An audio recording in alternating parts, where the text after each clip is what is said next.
सुनो,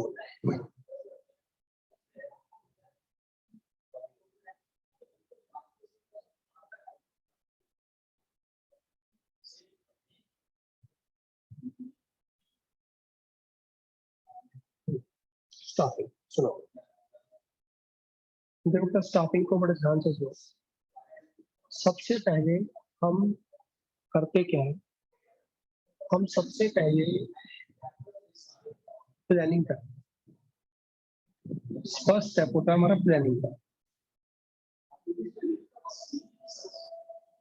जब हम प्लानिंग कर लेते हैं तो हम अपना स्ट्रक्चर बनाते हैं। और क्या बनाते हैं, अपनी ऑर्गेनाइजेशन का स्ट्रक्चर बनाते हैं, ठीक है। और जब हम स्ट्रक्चर अपना बना लेते हैं ऑर्गेनाइजेशन का, तो उसके बाद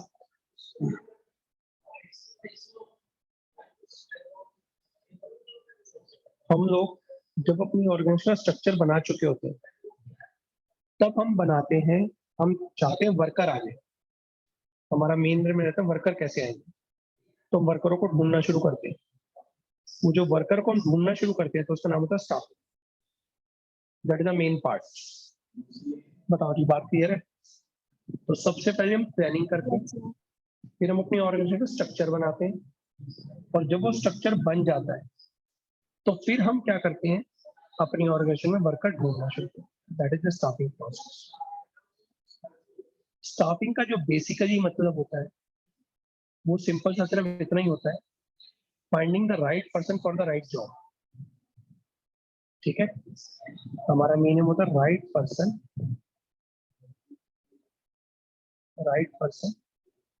at the right job at the right time. सही समय पर सही जगह पर सही आदमी हमें मिल जाए, इसका नाम क्या होता है, स्टाफिंग। ये हमारा मेन एम होता है। तो अब क्वेश्चन अराइज होता है कि स्टाफिंग के अंदर हम करें कैसे। देखो, अगर मानो आपको ऑर्गेनाइजेशन में 10 लोगों की जरूरत है, 12 तो आप रखोगे नहीं, सही बात है। Yes sir. जितने लोगों की हमें जरूरत है हम उतने ही वर्कर रखेंगे। तो जब हमें 5 वर्कर की जरूरत है 5 रखेंगे। अब सबसे पहले हमारा जो काम होता है वो होता है एस्टिमेटिंग मैन पावर रिक्वायरमेंट। यानी कि पहले हमें मैन पावर की रिक्वायरमेंट का पता होगा ना, कितने वर्कर की हमें जरूरत है। That means how many person are required, how many person are required. तो ये करें कैसे, कैसे पता लगा हमें कितने पर्सन की जरूरत है। तो उसके लिए हम 2 काम करते हैं। एस्टिमेटिंग मैन पावर रिक्वायरमेंट का मतलब होता है 2 काम हमें करना होता है। नंबर 1, वर्क लोड एनालिसिस, और दूसरा था वर्क फोर्स एनालिसिस।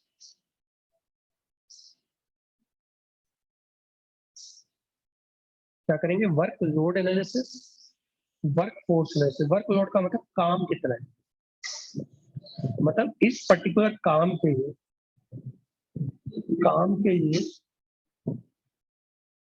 कितने लोग चाहिए, यानी कि for doing this task how many people are required. ये होता है हमारा work load analysis. And how much people we have already, how much people we have, that is work load, work force analysis. हमें किस काम को करने के लिए कितने लोग चाहिए और कितने लोग हमारे पास है। इन दोनों कामों को जब हम कर लेते हैं तब हमें पता लगता है हमें कितने वर्कर की और जरूरत है। मान लो एक काम को करने के 100 वर्कर चाहिए और मेरे पास है 80, तो बताओ कितने की और जरूरत है, 20। 20। तो how many person are required, 20। इससे पता लगेगा एस्टिमेटिंग मैन पावर रिक्वायरमेंट। तो हमें पता लगा 20 लोगों की जरूरत है। कैसे पता लगा, जब हमने वर्क लोड एनालिसिस करा और वर्क फोर्स एनालिसिस करा। तो बताओ इन दोनों का मतलब क्लियर है, वर्क लोड और वर्क फोर्स का मतलब क्लियर है, क्लियर। तो सबसे पहले आपको वर्क लोड एनालिसिस करना है और वर्क फोर्स एनालिसिस करना है। जब हम वर्क लोड एनालिसिस और वर्क फोर्स एनालिसिस कर लेते हैं तब जाके हम बाकी के सारे काम शुरू करते हैं। बताओ, बात क्लियर है? Yes sir. डन। तो that is a work load analysis and work force analysis. Clear? Now जब हम वर्कलोड वर्कफोर्स एनालिसिस कर लेंगे तो फिर हम वर्कर ढूंढना शुरू करेंगे, तो हम वर्कर को ढूंढना शुरू करेंगे, दैट इज रिक्रूटमेंट। फिर हम वर्कर को रिक्रूट करेंगे। जब हम वर्कर को रिक्रूट कर लेंगे, तो हम वर्कर को रिक्रूट कर लेंगे, ढूंढ लेंगे, तो हम वर्कर को सिलेक्ट करेंगे। अच्छा, रिक्रूटमेंट के अंदर क्या होता है? रिक्रूटमेंट का मतलब बता सकते हैं मुझे क्या होता है? What do you mean by तो उनको रिक्रूटमेंट? रखेंगे अपने पास काम करने के लिए। क्या बता, दोबारा बोलो बेटा, शाबाश। सर उनको काम करने के लिए रखेंगे, मतलब उनको एक पोजीशन असाइन करेंगे और काम देंगे कि ये काम करना है उनको। हाँ जी तुषार जी, आपके हिसाब से क्या होता है वर्क, ये रिक्रूटमेंट का मतलब? सर हिंदी में पता है। हिंदी में बता देंगे ना, तो क्या मतलब हिंदी कोई गंदी भाषा थोड़ा है। नहीं, मतलब किसी वर्कर को भर्ती करना। भर्ती करना।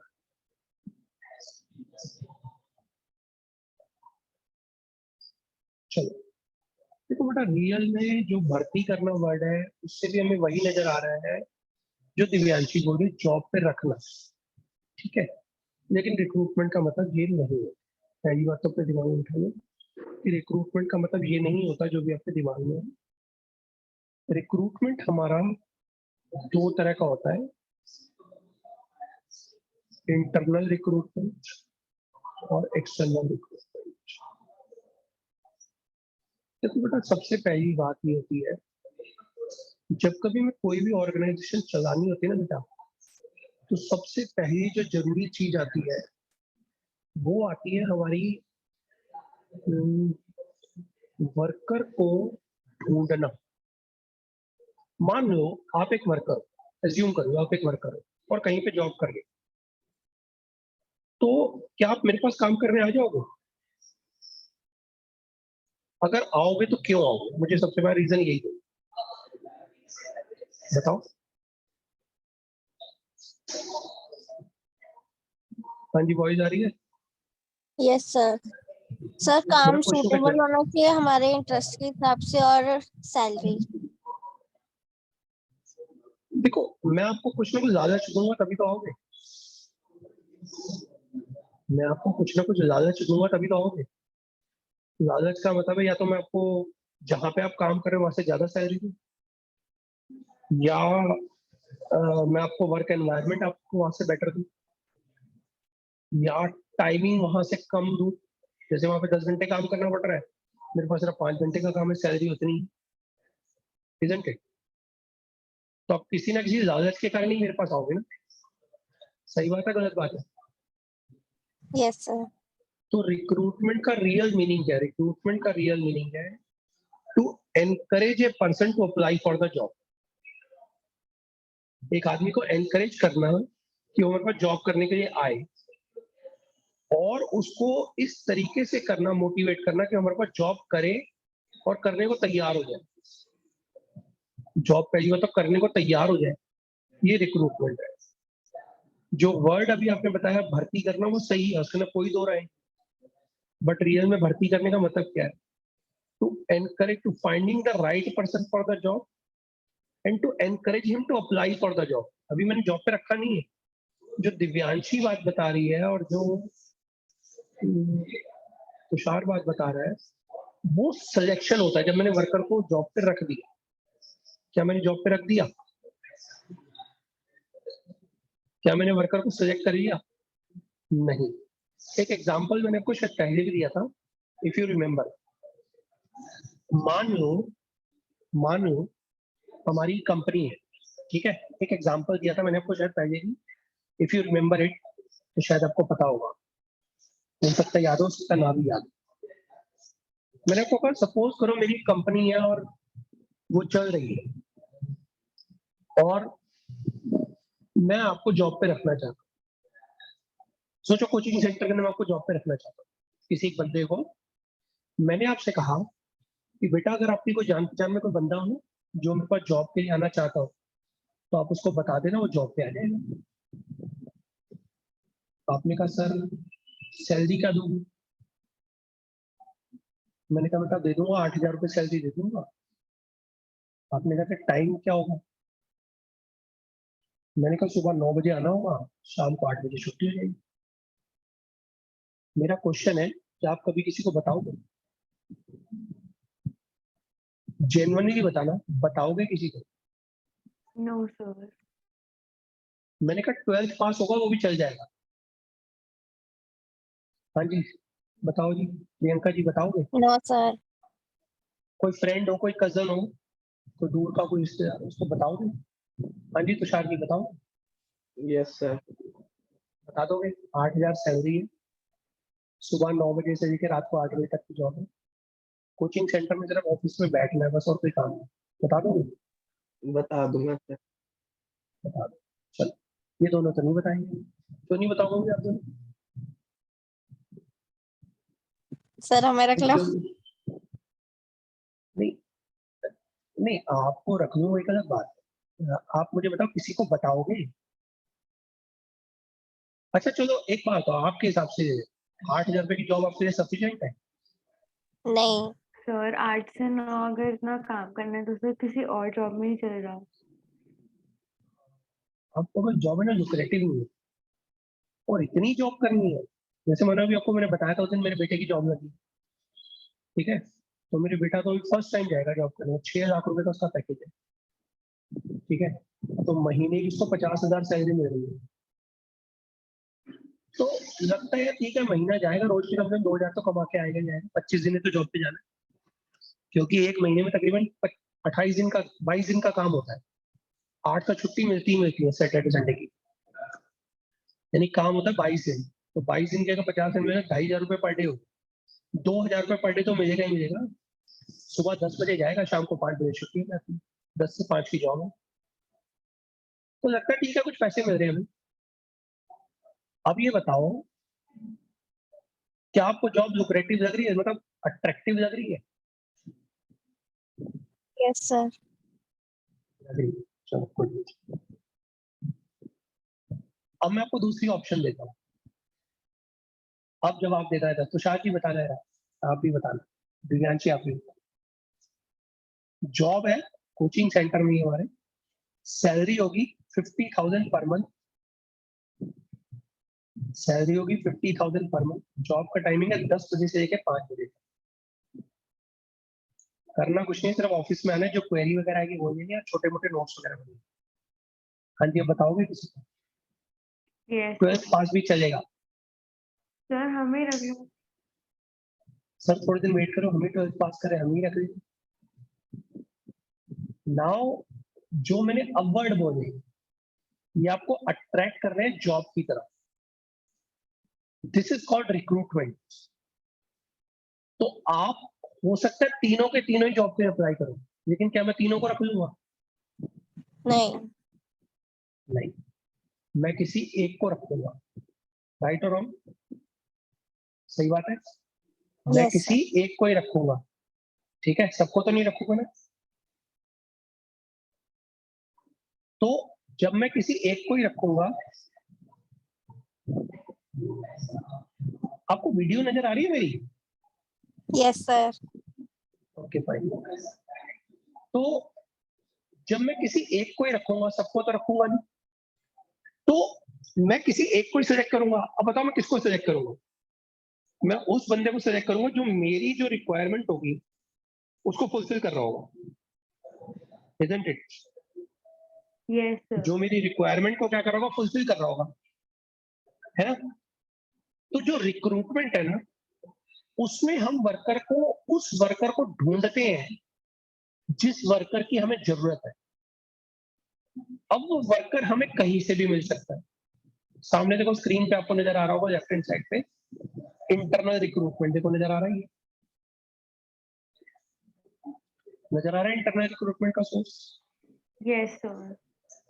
अब ये इंटरनल रिक्रूटमेंट भी हो सकता है, एक्सटर्नल रिक्रूटमेंट भी हो सकता है। इंटरनल रिक्रूटमेंट का मतलब होता है कि मेरी कंपनी ऑलरेडी चल रही है और मुझे एक हाई रैंक पे पर्सन चाहिए, मेरे को ऑलरेडी वर्कर है, मैंने सोचा उस वर्कर का ना काम बहुत बढ़िया है, क्यों ना मैं उसी को प्रमोट कर दूं। तो जब मैं किसी वर्कर को किसी लो रैंक से हाई लेवल की तरफ प्रमोट कर देता हूँ तो उसका नाम प्रमोशन होता है। और अगर मैं एक बंदे को एक पोस्ट हटा के दूसरी सेम रैंक की पोस्ट पे ट्रांसफर कर देता हूँ तो उसका नाम ट्रांसफर होता है।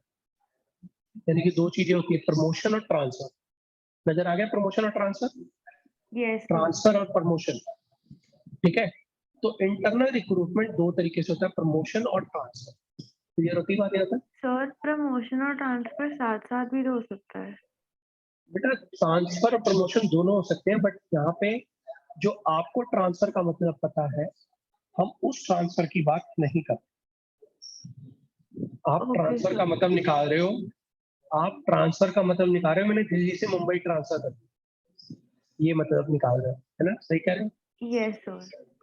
लेकिन मैं ट्रांसफर का मतलब ये बता ही नहीं रहा हूँ। मैं ट्रांसफर का मतलब आपको बता रहा हूँ कि जब मैं आपको सेम रैंक पे जॉब के अंदर ट्रांसफर करता हूँ और एक जगह से दूसरी जगह पे शिफ्ट कर देता हूँ, सेम रैंक पे, सेम पोजीशन होती है आपकी, कैपेबिलिटी सेम रहती है, मोर और लेस सैलरी भी सेम रहती है, उसका नाम होता है ट्रांसफर। ठीक है बेटा? ओके और सर। आप जो ट्रांसफर का मतलब निकाल रहे हो, वो आप निकाल रहे हो कहीं जॉब को ट्रांसफर करना। सर जो आप क्लियर होती बात? ट्रांसफर बता रहे हो उसका एक एग्जांपल दे दो। बेटा ट्रांसफर का मतलब बड़ा सिंपल सा मतलब है कि जैसे सपोज करो आप प्रोडक्शन मैनेजर हो और मैंने आपको सेल्स मैनेजर बना दिया। सर डिपार्टमेंट में ट्रांसफर या फिर दूसरी जगह ट्रांसफर?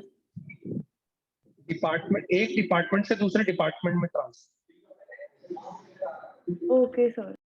एक डिपार्टमेंट से दूसरे डिपार्टमेंट में ट्रांसफर। ठीक है?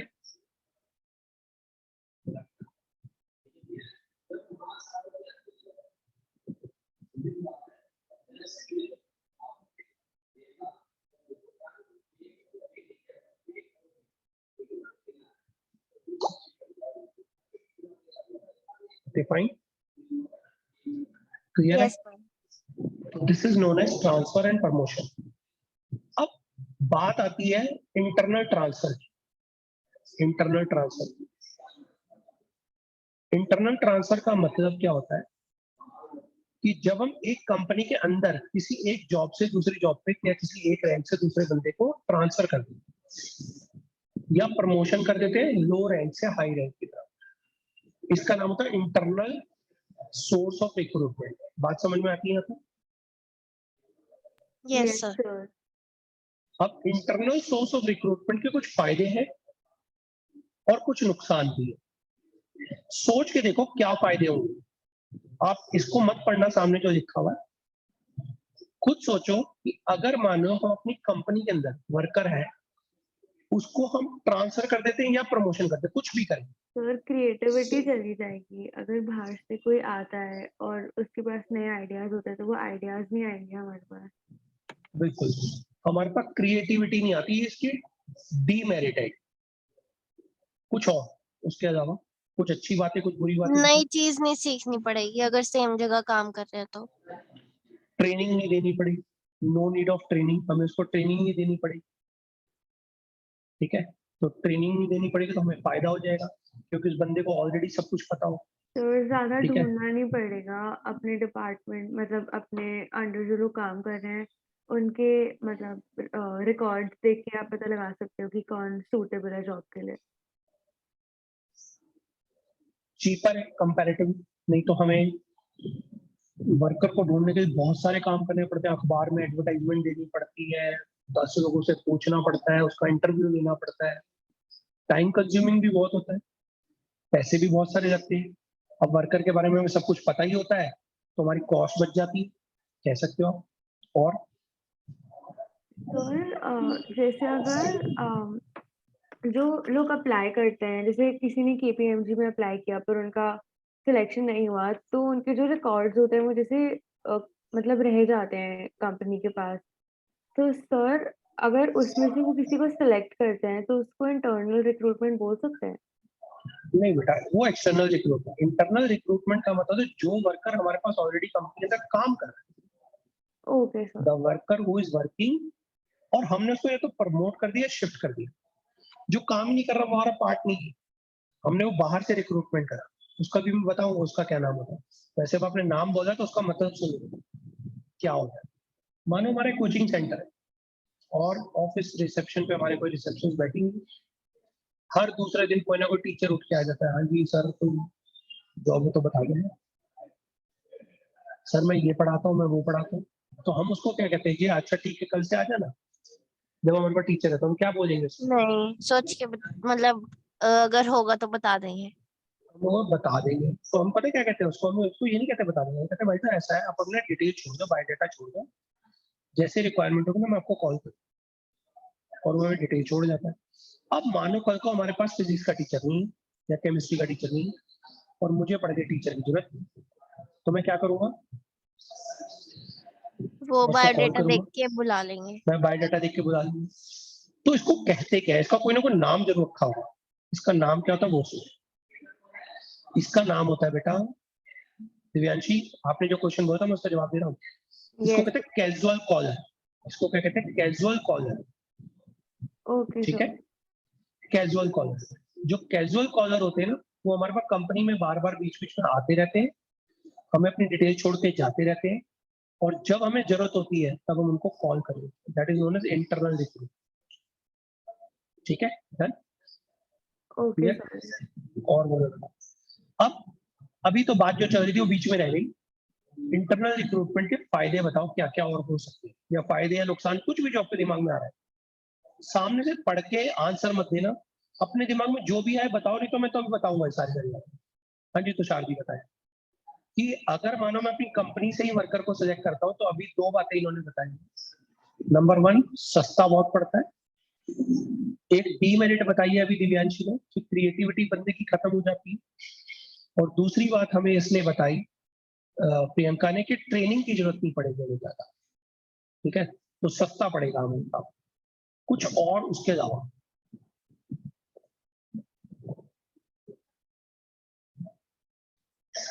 हाँ जी बताओ दिव्यांशी कुछ और। सर उसमें मतलब सैलरी वगैरह की बार बार नेगोशिएशन नहीं करनी पड़ेगी। बेटा ये नेगोशिएशन वगैरह तो एक छोटा सा पॉइंट होता है। जब कभी कंपनी में कोई वर्कर को रखा जाता है तो पहले उसको ऑलरेडी पता होता है, जैसे नया वर्कर भी आएगा ना तो सैलरी कंपनी डिसाइड करती है, उसके हिसाब से थोड़ा सैलरी रखेंगे। मानो अभी आप मेरे पास जॉब करने आओगे तो मैं आपको बताऊंगा ना सैलरी, मैं थोड़ा मुझे आप बताओ कितनी सैलरी है, और आपके यस, हिसाब से सैलरी थोड़ा दूंगा। हो सकता है अगर मुझे जरूरत ज्यादा होगी तो मैं आपके हिसाब से सैलरी दूंगा, अदरवाइज तो सैलरी तो मैं डिसाइड करूंगा भाई इतनी सैलरी मुझे। अब जब मैंने अपने बेटे का बताया तो मेरे बेटे के पास ऑप्शन थोड़ा ना है कि मैं जी 6 नहीं होगा मैं तो 7 होगा, ऐसा तो हो सकता है। ठीक है ना, तो बोल भी सकते हैं, बट हो सकता है, but that is not the point, कुछ और, समथिंग एल्स। सर कि आसान होता है मतलब किसी और डिपार्टमेंट से किसी को लेकर आना, बार बार उनको ऐसे क्या वो लालच नहीं देनी पड़ती बाहर के लोगों को एप्लीकेशन फॉर्म भरने के लिए। काफी सारा हमारा काम बच जाता है, सिंपल होता है प्रोसेस, हमें पता होता है भाई युवा बंदा है, हमें सिर्फ उसको ढूंढना है। हमने उस वर्कर को बुलाया, उसकी प्रमोशन करी, ट्रांसफर करी, बात खत्म हो गई। तो सिंपल बहुत ज्यादा होता है। ठीक है, तो अब मैं आपको इसके पॉइंट है ना पढ़ पढ़ के बताता हूँ क्योंकि करेक्ट। आपने शायद पॉइंट नहीं। मतलब हाँ जी, ट्रस्ट होता है उस बंदे पे। क्या होता है? ट्रस्ट।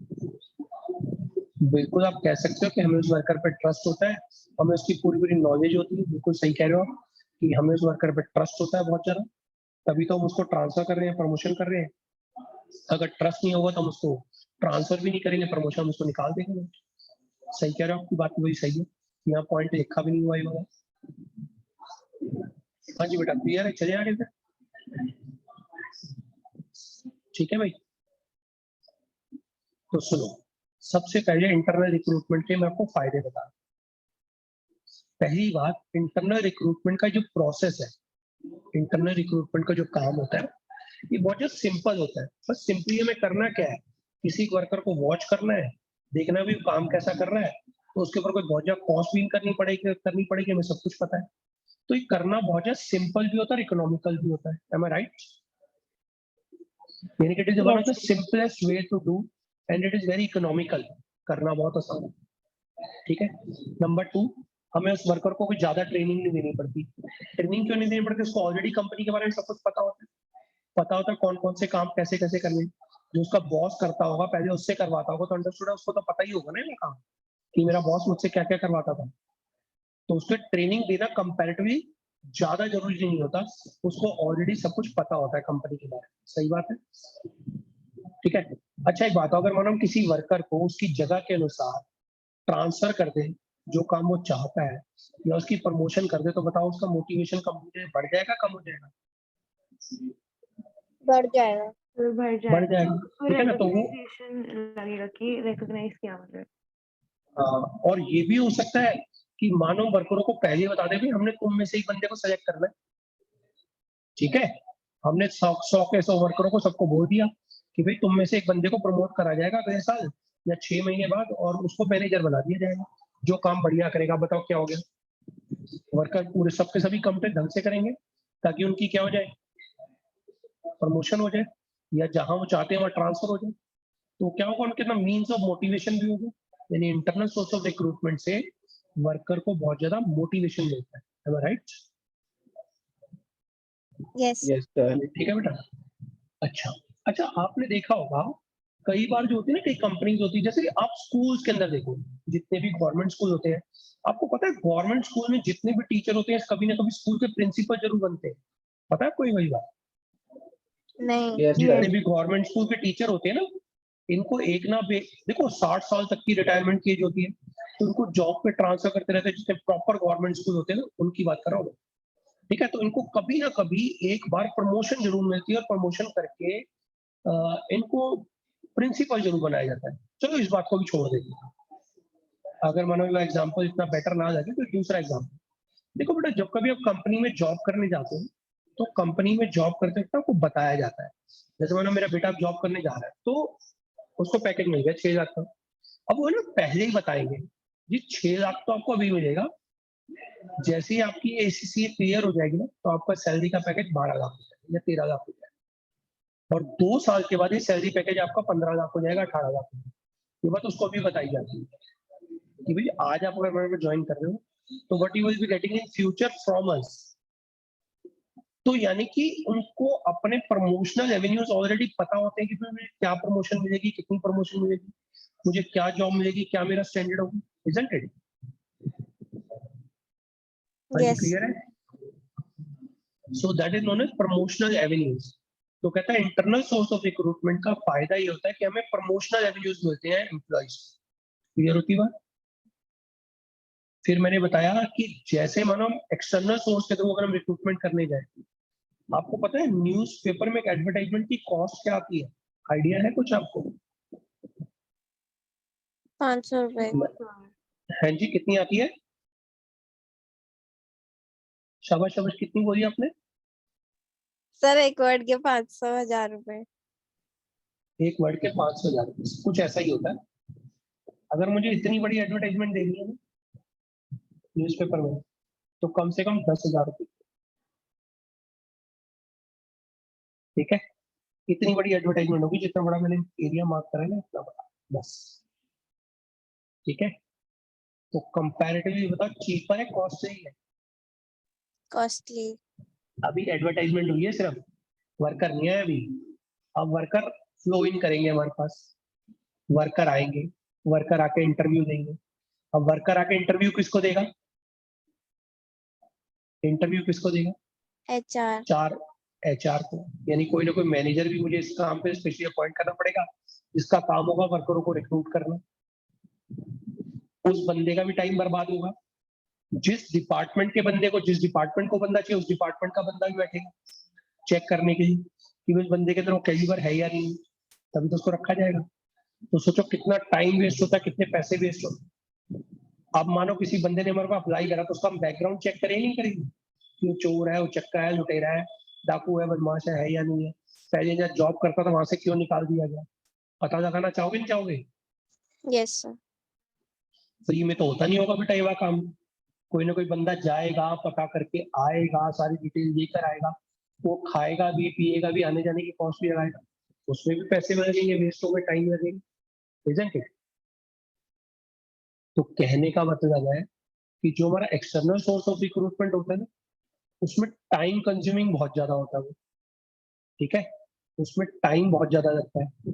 लेकिन जो इंटरनल सोर्स ऑफ रिक्रूटमेंट होता है ना, ये बहुत जो चीपर होता है कंपैरेटिवली, इसमें कोई बहुत ज्यादा कॉस्ट इनकर नहीं पड़ती, क्योंकि हमारे पास ऑलरेडी एम्प्लॉय का सारा डेटा होता है और हमें कोई बहुत ज्यादा टाइम उसके ऊपर डिवोट नहीं करना। हाँ जी, ठीक है, it is comparatively cheaper to external source of recruitment. बताओ, बात क्लियर है? Yes sir. ठीक है, और इसका एक फायदा होता है वर्कर को, है ना, जैसे मानो मैं किसी वर्कर को किसी एक जगह पे हमें बहुत ज्यादा जरूरत है, तो हम वर्कर को इजीली ट्रांसफर कर सकते हैं, ट्रांसफर फैसिलिटी मिल जाती है। और अगर ये ऐसा ना हो तो हम ट्रांसफर फैसिलिटी कैसे जाएंगे? ठीक है ना, मानो वर्कर को मैं रखना है लंबे समय तक और एक जगह पे उसका काम हो चुका है, तो दूसरी जगह पे ट्रांसफर कर दूं। तो these are the benefits of internal source of recruitment. ये सिंपल है, इकोनॉमिकल है, इसमें कोई ज्यादा ट्रेनिंग की जरूरत नहीं होती, वर्कर को मोटिवेशन मिलता है, वर्कर को प्रमोशनल एवेन्यूज मिलते हैं, ये कंपैरेटिवली चीप है बहुत ज्यादा, और इसमें वर्कर को ट्रांसफर फैसिलिटी भी मिल जाती है। कई बार वर्कर को बहुत ज्यादा दिल करता है मेरे को अपनी उसी स्टेट में जॉब मिल जाए जहां वो रहता है, दैट विल बी फाइन। तो ये इंटरनल सोर्स ऑफ रिक्रूटमेंट के फायदे हैं वर्कर को भी और ऑर्गेनाइजेशन को भी। बताओ बेटा, क्लियर है? Yes sir. अब इसके अंदर कुछ कमियां भी है, जैसे भी दिव्यांशी ने बताया कि क्रिएटिविटी नहीं आती, फ्रेश और मोर टैलेंटेड स्टॉक नहीं मिल पाता। देखो, नया ब्लड जो होता है ना, वो नई सोच लेकर आता है। पुरानी एक कंपनी ऑलरेडी चल रही है, कुछ प्रॉफिट कमा रही है, उसी पैटर्न पे चली जा रही, वो एक ही पैटर्न पे काम चल रहा है। लेकिन कंपनी में नया ब्लड आएगा तो नई सोच आएगी, नया दिमाग आएगा, नया टैलेंट आएगा, और उससे हमारी ऑर्गेनाइजेशन और ज्यादा ग्रो करेगी। देखो, नई जनरेशन जो होते हैं, नए बच्चे, जो आप लोग बच्चे होते हो, हर साल अगर मानो जब कभी आपके पापा पापा आपके ग्रैंडफादर के अगर बिजनेस में बैठे होंगे, गारंटीड है जितना भी उनका बिजनेस होगा उससे ग्रो हो गया होगा। अगर आपके पापा अपने दादा के बिजनेस में बैठते हैं तो डेफिनेटली आपके पापा का बिजनेस ग्रो हो गया होगा, और जब आप अपने पापा के बिजनेस में बैठोगे तो और ज्यादा ग्रो हो जाएगा। रीजन बीइंग क्या है? नया बच्चा नई सोच लेकर आता है, नया दिमाग लेकर आता है, नया टैलेंट लेकर आता है, फ्रेश ब्लड, नया ब्लड जो होता है ना, वो नई सोच लेकर आता है, इससे बिजनेस हमेशा ग्रो। और जबकि पुराने पैटर्न पे बिजनेस चल रहा होगा लेकिन उतना ग्रो नहीं करता, तो that is the main reason. हमारी डिसएडवांटेज भी है, हमारे पास फ्रेश और मोर टैलेंटेड स्टॉक नहीं आ पाता इससे। ठीक है, अच्छा, अभी मैंने आपको प्रमोशनल रेवेन्यूज का बताया, बहुत ज्यादा फायदा है। अब प्रमोशनल रेवेन्यू का एक बहुत ज्यादा नुकसान भी। क्या नुकसान है? मान लो हमें वर्कर को पहले बोल रखा है 3 साल में आपको प्रमोशन मिलेगी, तो 3 साल में हमें तो प्रमोशन देनी ही पड़ेगी फिर तो उसको। और अगर हर 3 साल बाद में उसको प्रमोशन देनी पड़ती है, तो आपको ऐसा नहीं है, तो वर्कर जो होते हैं बहुत लेथार्जिक हो जाते हैं, बहुत ज्यादा लेजी हो जाते हैं। वो कहते हैं हमें पता 3 साल में प्रमोशन तो मिलनी ही मिलनी, तो कहते हैं हमें काम ज्यादा करने की जरूरत ही क्या है, isn't it? ऐसी भी तो प्रॉब्लम हो सकती है। Yes sir. Yes sir. Possible है या नहीं ऐसा? तो ये भी हमारे एक बहुत बड़ा ड्रॉबैक है। ठीक है, और जब हमारे को इंटरनल सोर्स ऑफ रिक्रूटमेंट होता है, जैसे मैंने अभी मैं आपसे पूछूं कि आपकी क्लास में सबसे इंटेलिजेंट कौन है, ट्यूशन की बात करें तो बताओ, ट्यूशन में सबसे इंटेलिजेंट कौन है? सर महक। बताओ। हाँ जी, कौन है? ट्यूशन में सबसे इंटेलिजेंट कौन है? सर महक। हाँ जी, दिव्यांश, वो प्रियंका। मुझे क्या पता, मैं नहीं जानती तुझे इन दोनों को। जानती नहीं इन दोनों को? चलो, क्लास में बातें तो सुनती होगी, जवाब तो देते हुए देखती होगी कौन जवाब दे रहा है। अब मेरा क्वेश्चन है, हाँ जी मैं प्रियंका बताओ सर फिर। मैं मैम, जैसे ही मैंने आपसे पूछा कि कौन इंटेलिजेंट है, आपकी फिंगर उठ जाती सामने बंदे पे। बिल्कुल यही चीज हमारी कंपनी में भी होती है। कंपनी के अंदर हमेशा 10, 15, 20, 25 एम्प्लॉइज होते हैं। उन सबको पता होता है हम सब में सबसे ज्यादा लेबोरियस कौन है, सबसे ज्यादा काम करने वाला कौन है, सबसे ज्यादा दिमाग वाला कौन है। और सबकी उंगली हमेशा उसके ऊपर उठ जाती है, तो वर्कर कंपटीशन छोड़ देते हैं, कहते हैं हमें पता है हमें तो प्रमोशन मिलनी नहीं है, वो इंटेलिजेंट है, वही सारे काम करता है, उसी की प्रमोशन होगी, हमारी तो हुई। और होता क्या है इस चक्कर में? कंपटीशन नहीं रहता। तो इंटरनल सोर्स ऑफ रिक्रूटमेंट का एक बहुत बड़ी दिक्कत है कि वर्कर में आपस में कंपटीशन ज्यादा नहीं होता, क्योंकि उनको पता होता है वो बंदा ठीक है, वो बंदा बढ़िया है, वही काम करता है। जैसे भी आपने उंगली उठा दी मैं, तो क्या हुआ इसके, तो एक तो अच्छी बात है कि आपको पता है इंटेलिजेंट है, लेकिन अपने ऊपर आपने क्या करा, एक इंफीरियरिटी कॉम्प्लेक्स है, मेरे से तो होता ही नहीं है, मैं कर नहीं सकता, and you left the competition, आपने उस कंपटीशन की स्पिरिट को ही छोड़ दिया कि मैं उसको बीट कर सकता हूँ या कर सकती हूँ। आपने क्या करा, सीधा उंगली उठा दी, वो इंटेलिजेंट है। ठीक है, व्हाट आई मीन टू से कि ऐसे ही कंपनी में होता है। अगर मैं भी आपके स्कूल में पूछूं, बताओ भी आपकी क्लास में कौन सा बच्चा सबसे इंटेलिजेंट है, guaranteed you will get a name कि वो बच्चा फर्स्ट आता है, वो सबसे इंटेलिजेंट है, वो गेम्स में भी बढ़िया, पढ़ने में बढ़िया, वो सबसे इंटेलिजेंट। तो हुआ क्या, ultimately again the same thing happened, आपने एफर्ट छोड़ दिए, कंपटीशन खत्म कर दिया कि भाई वो तो इंटेलिजेंट है, वही फर्स्ट आए, and you never tried, even the students do not try to come first, because दिमाग में बैठ गया वो इंटेलिजेंट है, वो फर्स्ट आए। समझ गए? तो ये सिर्फ आपकी क्लास में नहीं होता, क्योंकि बचपन से ही में ऐसी आदत पड़ जाती है, क्लास से, फर्स्ट क्लास के बाद में जैसे हम बढ़ते जाते हैं, और अगर हमारी क्लास में कोई बच्चा इंटेलिजेंट होता है तो हमारे दिमाग में बैठेगा तो वो इंटेलिजेंट है, वो तो करेगा, हमारे बस की नहीं है। और ये इंफीरियरिटी कॉम्प्लेक्स सदा सदा हमारे दिमाग में बना रहता है, चाहे हम कहीं जॉब करने जाते हैं तो भी कोई ना कोई बंदा हमसे इंटेलिजेंट होता है और हम उसकी तरफ फिंगर उठाते हैं, वो करेंगे। और हुआ क्या, इसका नुकसान क्या हुआ, इंटरनल सोर्स ऑफ रिक्रूटमेंट में हुआ ये कि कुछ ही वर्कर जो होते हैं, लेबोरियस होते हैं, उन्हीं की प्रमोशन हो जाती है, उन्हीं की ट्रांसफर हो जाती है, बाकी सब में कोई कंपटीशन नहीं होता, लैक ऑफ कंपटीशन है। लेकिन अगर मानो मुझे किसी कंपनी में जॉब करने है ना नए सिरे से, तो मुझे नहीं पता कौन इंटेलिजेंट कौन रखा, मैं पूरी पूरी जान लगा दूंगा कि मेरा ही एडमिशन हो, मेरी जॉब लगे। ठीक है, तो उन सब में क्या रहती है, कंपटीशन की स्पिरिट रहती है। तो यहाँ पर जो डीमेरिट है ना, वो ध्यान रखना, वो एक्सटर्नल सोर्स के मेरिट होंगे, ध्यान रखना इन पर। ठीक है, और इंटरनल सोर्स के अंदर खास बात क्या होती है, ये नई ऑर्गेनाइजेशन के लिए पॉसिबल नहीं है कि प्रमोशन की जाए, ट्रांसफर की जाए। कौन सी ऑर्गेनाइजेशन में पॉसिबल है ट्रांसफर प्रमोशन, जो पुरानी, पुरानी यानी जो कि हर टाइम से चलती आ रही है। तो पुरानी ऑर्गेनाइजेशन में तो इंटरनल रिक्रूटमेंट हो सकता है, लेकिन नई फॉर्म में इंटरनल रिक्रूटमेंट नहीं हो सकता। ठीक है जी, तो ये हमारा इसका डीमेरिट है। क्लियर होती बात? डन। अच्छा, यस सर। तुषार चला गया ना? यस सर, वो कब का गया हुआ है? हाँ, पता लग जाता। अब सुनो, advantage of internal source of recruitment का वो बता रहा हूँ। बताई थी मैंने इसकी स्टोरी आपको? नहीं सर। तो लिख लो अपने पास।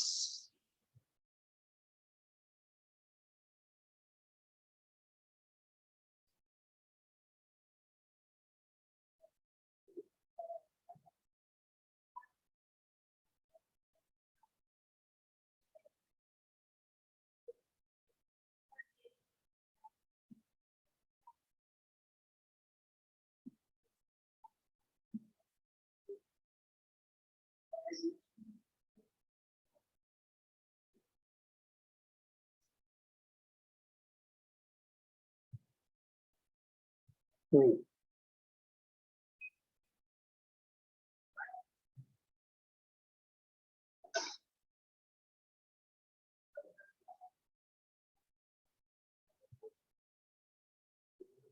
ये आ गए।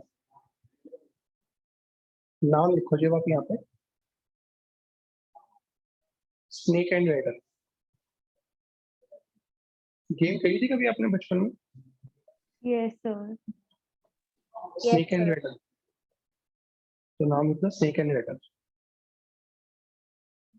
ठीक है, ये इसकी स्टोरी का नाम। तो देखें कैसे स्नेक एंड लैडर। बताओ कितने की आती है गेम, पता है? उससे सस्ती गेम ही नहीं देखी होगी आपने आज तक मेरे साथ। सर 10 रुपए की गेम आती है। तो सिंपल एंड इकोनॉमिकल है, सबसे बड़ी दूसरी बात चीपर है, बाकी सब गेमों के कंपैरेटिवली चीपर है। खेलना बहुत आसान होता है उससे, राइट और रॉन्ग। करना कुछ नहीं होता, सिर्फ गिटी को फेंको, गिटी को फेंको, बस गिटी चलनी शुरू हो जाती है। सीढ़ी आती है, चढ़ जाओ, सांप काटता है, नीचे आ जाओ, बस इसके अलावा बताओ क्या करते हो आप इस पूरी गेम में। इससे सिंपल गेम कभी आपने देखी नहीं होगी। ठीक है, सबसे सिंपल है, इकोनॉमिकल है, नंबर 2 चीपर है, बहुत ज्यादा चीपर है बाकी सब गेम के कंपेरिजन। नंबर 3 कोई ट्रेनिंग की जरूरत नहीं होती, नो नीड ऑफ ट्रेनिंग, कोई ट्रेनिंग की जरूरत नहीं, बस करना क्या था, गिटी फेंको, गिटी क्या होती है, ट्रांसफर होती जाती है, सही बात है, गिटी सिर्फ ट्रांसफर होती जाती है। यस और सर। जब सीढ़ी सीढ़ी आती है तो क्या हो जाती है, प्रमोशन। प्रमोशन हो जाती है। ठीक है, अब बताओ को मोटिव क्या होता है उसमें, जीतने का। जीतना, तो नंबर 6 हो गया मोटिवेशन, मोटिव से आ गया मोटिवेशन। Clear, yes sir. दोबारा दोबारा बता दो कितना सिंपल है। स्नेक एंड एडर की गेम खेली थी हमने, बहुत ज्यादा सिंपल है और इकोनॉमिकल है, बाकी सब गेम के कंपेरेटिव बहुत ज्यादा चीपर है, कोई ट्रेनिंग की जरूरत भी नहीं होती इसके लिए, तो बस गिटी फेंको, गिटी ट्रांसफर होनी शुरू होती है, ट्रांसफर फैसिलिटी, सीढ़ी आती है, प्रमोशन हो जाती है, और मेन मोटिव होता है हमारे सबसे पहले पहुंचना, बस और कुछ करना ही नहीं होता गेम के अंदर। मेन मोटिव होता है सबसे पहले गिटी पहुंच जाए, बस काम हो गया। हाँ जी ठीक है, तो मीन्स ऑफ मोटिवेशन हो गए भी सारे point clear. Yes sir. Sir. तो नाम है इसका स्नेक एंड क्लियर, समझ में आ गया snake and adder. Yes sir. तो दोबारा से एक बार बता दो क्या है advantage of internal recruitment source. Snake and adder simple and economical है गेम, ठीक है, बहुत ज्यादा चीपर है, कीपर है। कोई ट्रेनिंग की जरूरत नहीं होती, की जरूरत नहीं होती। गिटी फेंको बस, ट्रांसफर होती जाती है, सीढ़ी आती है, प्रमोशन हो जाती है, और मेन मोटिव होता है सबसे पहले पहुंच जाना। ठीक है, मोटिवेशन। हाँ जी हो गए सारे पॉइंट यार yes clear. Sir. Yes sir. Snake and adder, अब कुछ ना कुछ डिसएडवांटेज है, डिसएडवांटेज मैंने आपको बताए, आप है ना इसके डिसएडवांटेज की बताए ना, इसके एडवांटेज कर लो एक्सटर्नल सोर्स,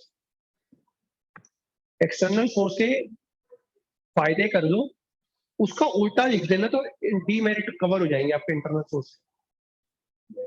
ठीक है, तो देखो सबसे पहले मैं आपको एक्सटर्नल सोर्स के फायदे बताऊं, बाहर से बंदा चूज करने का नहीं, अपनी कंपनी से ना चूज करो, बाहर से चूज करो, फायदा होता है बहुत सारा।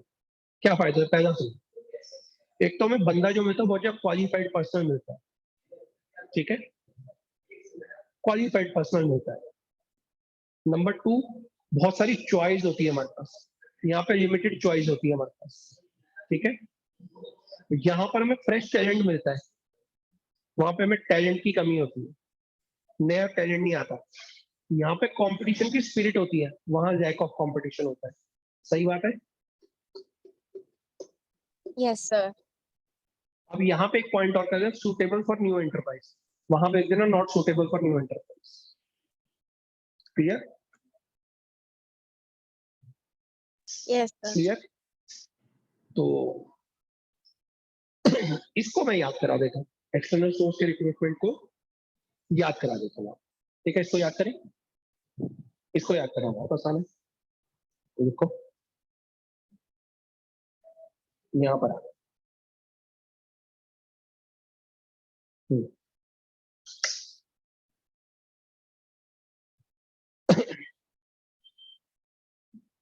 आफ्टर ग्रेजुएशन, आफ्टर ग्रेजुएशन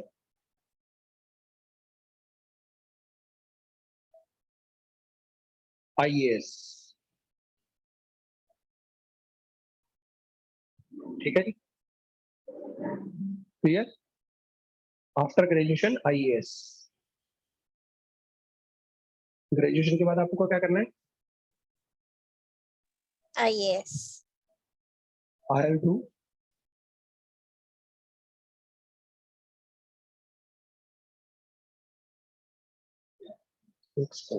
कहाँ पर है,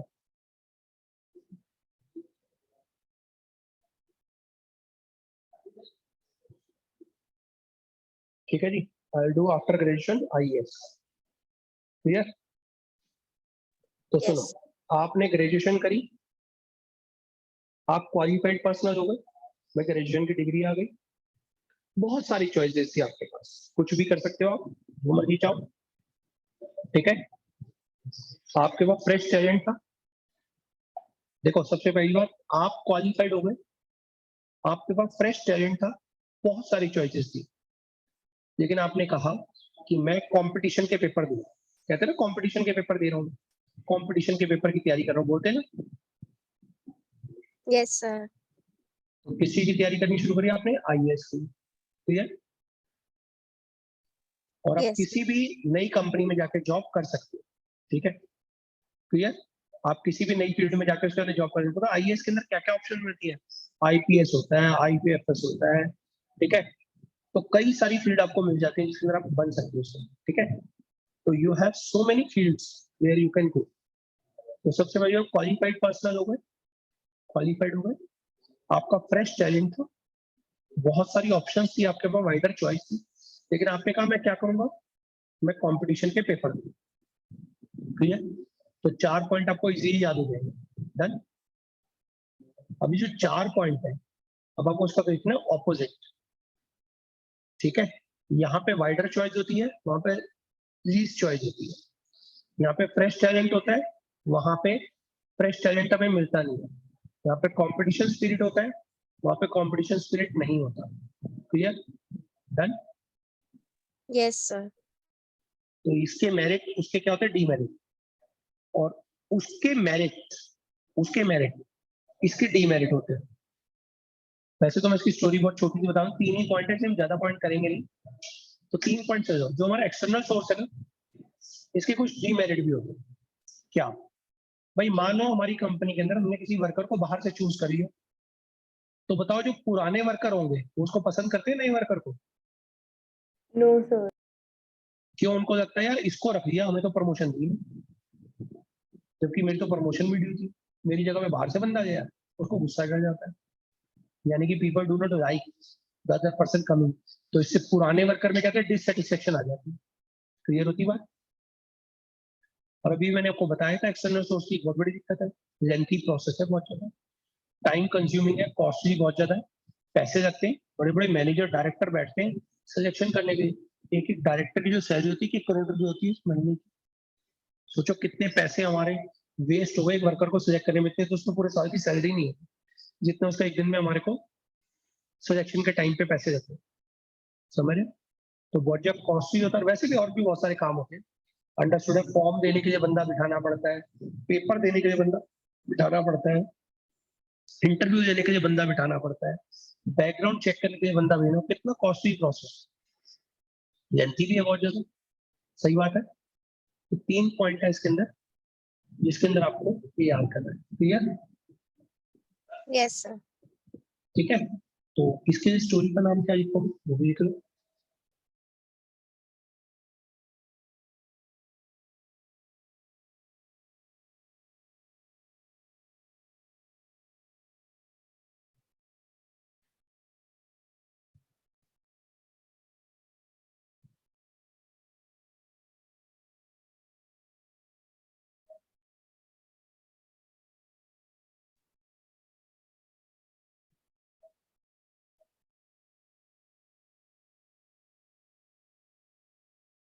तो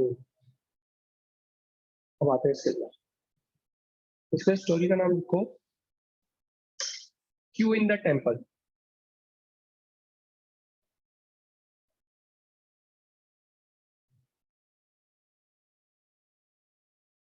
Q in the temple in Navratras.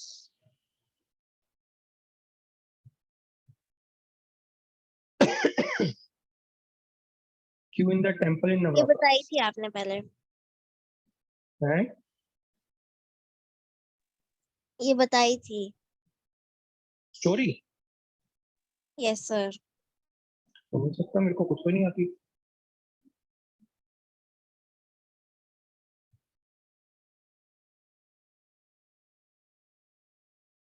ठीक है भाई, Q in the temple Navratras. ठीक है? तो क्या है भाई, ये स्टोरी क्या है? भाई मान लो कभी हम नवरात्रे में गए मंदिर, ठीक है? तो नवरात्रे में गए मंदिर, वहां पर बहुत जल्दी लाइन लगी, लेंथी प्रोसेस है। एक देखा आप लाइन में लगे हुए हो, एक बंदा आया, उसने पास दिखाया, अंदर चला गया। अब जिसने पास लिखा है उसने बहुत ज्यादा पैसे भी खर्च करे हुए होंगे, है ना, क्योंकि पास लिखा रहा है तो कहीं ना कहीं उसने पैसा अरेंज भी करा हुआ है, तो उसने बहुत ज्यादा सेवा करी हुई होगी या बहुत ज्यादा पैसे का चढ़ावा चढ़ाता होगा उनके, तभी तो उसको पास मिला हुआ है। तो कॉस्टली प्रोसेस है। अब वो तो अंदर चला गया, बाहर खड़े हुए लोग क्या कर रहे थे उसको, बाहर जो लोग लाइन में खड़े थे बुरा वो बुरा क्या सोच कर रहे रहे थे, होते हैं। वो उसको कोस रहे होते हैं, तो उनमें डिससेटिस्फेक्शन होती है, डिससेटिस्फेक्शन अमंग एग्जिस्टिंग स्टाफ। ठीक है, लंबी लाइन लगी, लेंथी प्रोसेस है। बंदा है उसने पास लिखा है, अंदर चला गया, पास लिखा है उसको, कॉस्टली प्रोसेस है। लेकिन हम लाइन में लगे हुए, हम उसको कोस रहे हैं, यार इनकी किस्मत ठीक है यार, हम ही था ऐसे, हमारे पास भी पैसे होते तो हम भी यार पैसा खर्च करके पास बनवा लें, क्यों। तो dissatisfaction among existing staff, clear, ठीक है, डन यस सर। डन।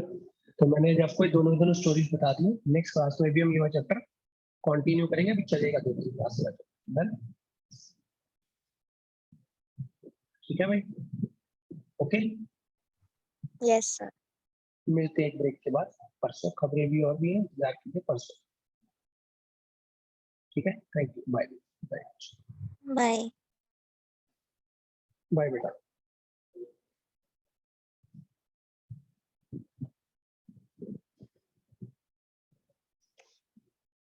अब जाके नजर आया, बताओ।